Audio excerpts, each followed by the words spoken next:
नमस्कार, मैं ममता गुप्ता आज आपको बताने वाली हूँ कि चिड़ा-चिड़ी की जो कहानी है वो कब सुनी जाती है और किस समय सुननी चाहिए।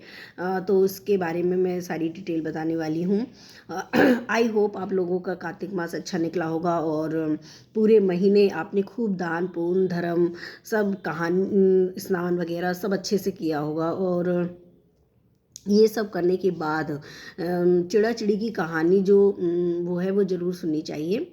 और यह जो चिड़ा चिड़ी की कहानी है यह कार्तिक जो पूर्णिमा है उसके अगले दिन यानी प्रतिपदा के दिन सुनी जाती है। और प्रतिपदा के दिन इसे या तो सुबह भी सुन सकते हैं, शाम को भी सुन सकते हैं। इसे मंदिर में सुना जाता है और इसका एक घर बनाया जाता है। इसको सुनने के लिए हमें किस किस सामान की ज़रूरत है मैं आपको बता देती हूँ कि चिड़ा चिड़ी का जो मतलब जो घर बनाते हैं, ऐसे कहते हैं कि इस दिन जो हम घर बनाते हैं तो जिनका सपना होता है कि हमारा घर बने, खुद का घर बने, तो उनका बहुत जल्द मतलब उनकी मनोकामना पूरी हो जाती है। तो ये ऐसा कहते हैं। देखो, विश्वास के ऊपर है। वैसे भगवान भी किसी ने नहीं देखे, लेकिन हम विश्वास पर भगवान को मानते हैं। तो विश्वास है तो सब कुछ है। तो इस तरह से कहा जाता है कि चिड़ा चिड़ी की कहानी में जो घर बनाए जाते हैं तो उससे आपकी अगर मनोकामना घर बनाने की है तो वो पूर्ण हो जाती है। तो चिड़ा चिड़ी की कहानी सुनने के लिए हमें चाहिए एक कटोरी चावल और खीली भी ले सकते हैं, जो दिवाली में पूजा के वक्त यूज़ किए जाते हैं। खीली बतासे वो ले लेते हैं, वो भी ले सकते हैं। इसके अलावा हमें चाहिए 5 या 7 दीपक और मोमबत्तियाँ और छोटी छोटी मोमबत्तियाँ आप उनसे भी सजा सकते हैं। और जितने ज़्यादा कमरे होते हैं कमरे के हिसाब से दीपक लगाए जाते हैं। और थोड़ा सा आटा गूँथा हुआ, इसमें नमक नहीं डालना, बिना नमक का।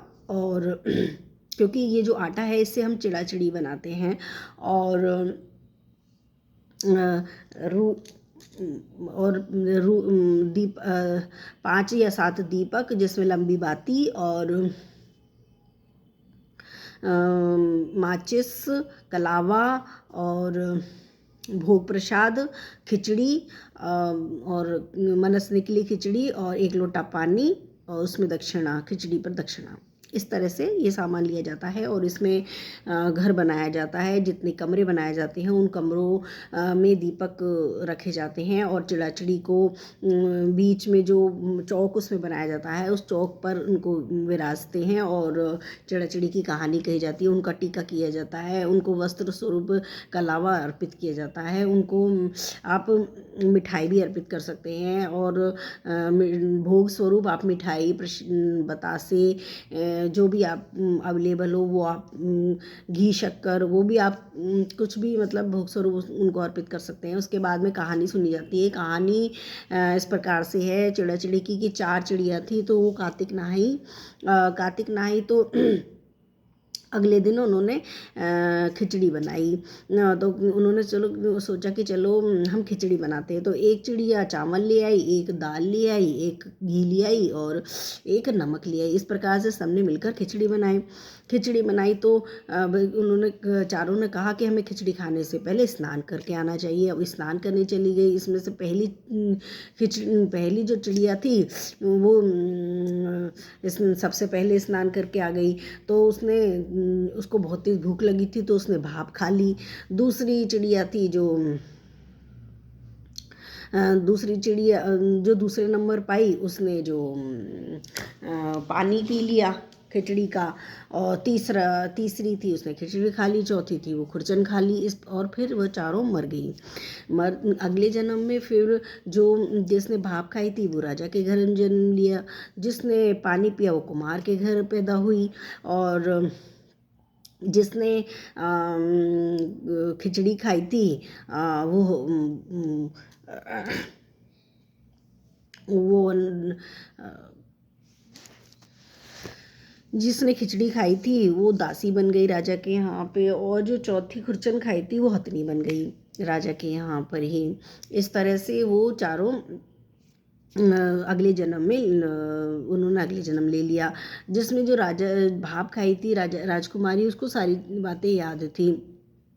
जब उसकी शादी हुई तो उसने अपने पिता से कहा कि मैं अपने साथ कुम्हार को भी लेके जाऊंगी और हथनी को भी लेके जाऊंगी, दासी को भी लेके जाऊंगी। तो फिर हथनी थी, नौकरों को आदेश दे दिया कि भाई हथनी को लेके आओ। हथनी उठ ही नहीं रही थी, तो उसने कान में बोला, तो वो तुरंत उठ गई। तो राजकुमार ने पूछा, तुम कौन हो और तुमने इसके कान में ऐसा क्या कहा जो ये तुरंत उठ गई?